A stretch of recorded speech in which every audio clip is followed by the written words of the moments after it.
Assalamualaikum warahmatullahi wabarakatuh. Perkenalkan, nama saya Dewi Aryani, kelas FM 18C dengan NIM 1057221222418. Baik, dalam video ini saya akan melakukan analisis saham, yaitu WIKA atau WIKA sendiri merupakan kode saham dari PT Wijaya Karya atau Persero Tbk.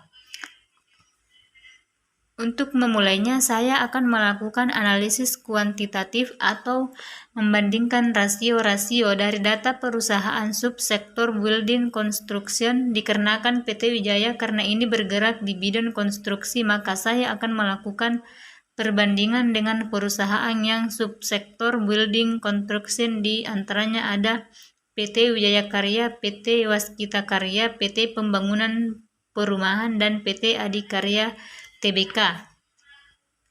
Langsung saja, jenis rasio yang pertama yaitu return on equity.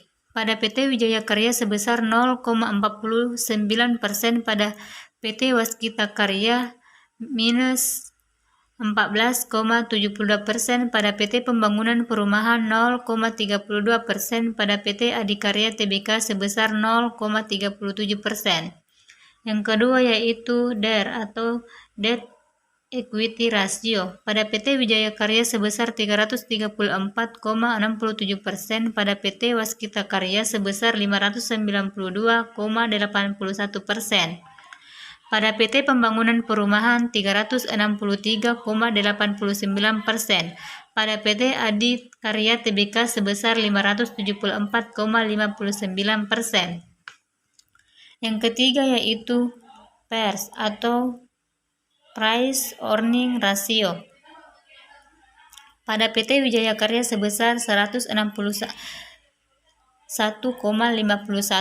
Pada PT Waskita Karya minus 4,59. Pada PT Pembangunan Perumahan 161,36.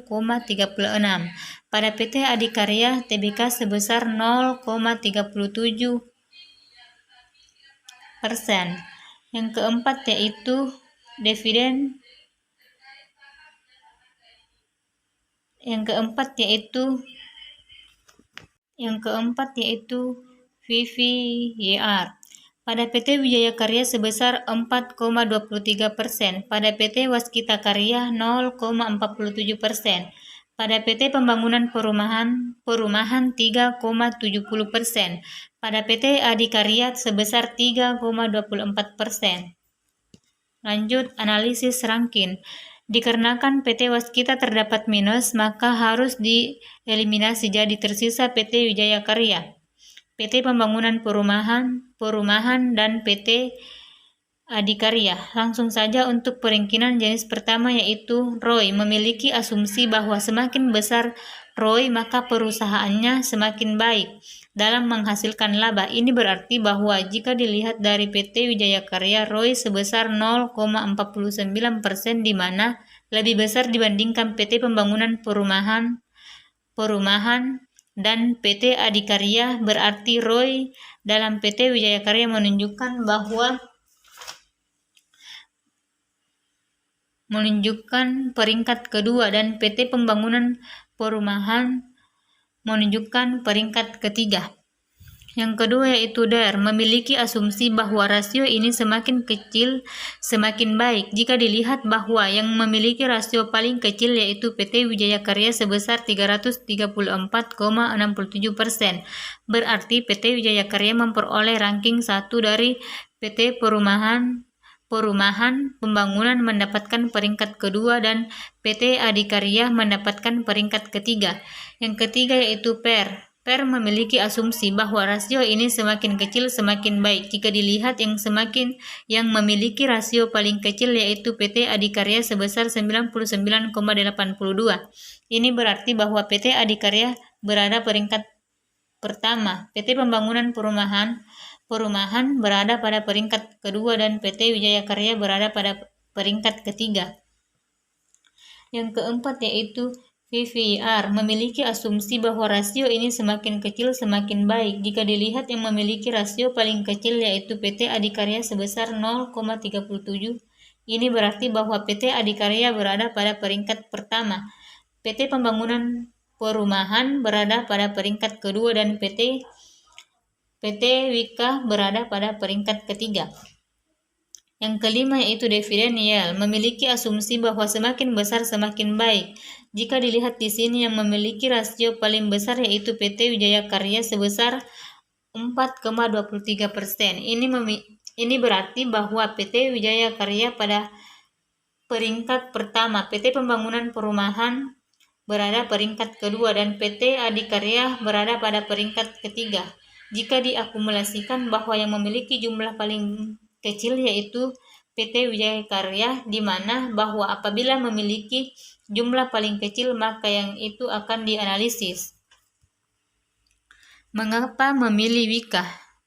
Yang pertama yaitu alasannya Wika adalah kontraktor BUMN terbesar kedua di Indonesia yang terdiri pada tahun 1960 dengan memiliki pangsang pasar 5%. Yang kedua yaitu Wika merupakan pemimpin pasar di sektor ini dengan 65%, di mana bisnis ini mengkontribusi 13% pendapatan. Profil PT Wijaya Karya atau Persero Tbk. PT Wijaya Karya adalah salah satu perusahaan yang bergerak di bidang konstruksi milik pemerintah Indonesia. Wika didirikan berdasarkan Undang-Undang Nomor 19 Tahun 1960. Dimulai sebagai subkontraktor di akhir 1960-an, Wika berkembang menjadi pemborong pemasangan jaringan listrik tegangan rendah, menengah, dan tinggi. Di awal tahun 1970, Wika memperluas usahanya menjadi perusahaan kontraktor sipil dan bangunan perumahan. Ringkasan perjalanan Wika Karya dari tahun ke tahun. Yang pertama itu perusahaan memasuki babak baru pada tanggal 20 Desember 1972.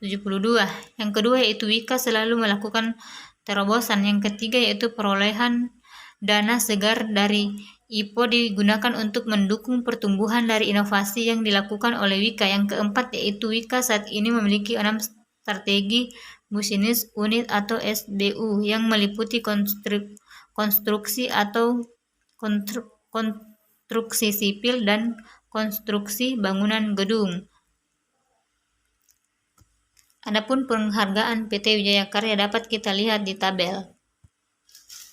Lanjut yaitu berikut income statement perusahaan Wijaya Karya.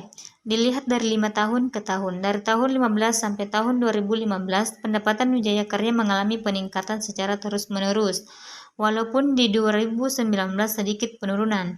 Dan pada tahun 2020 dikarenakan karena adanya pandemi dan masih berada di kuartal 3, income statement-nya mengalami penurunan, tetapi tidak menutup kemungkinan bahwa perusahaan ini tetap akan bertahan di rankingnya.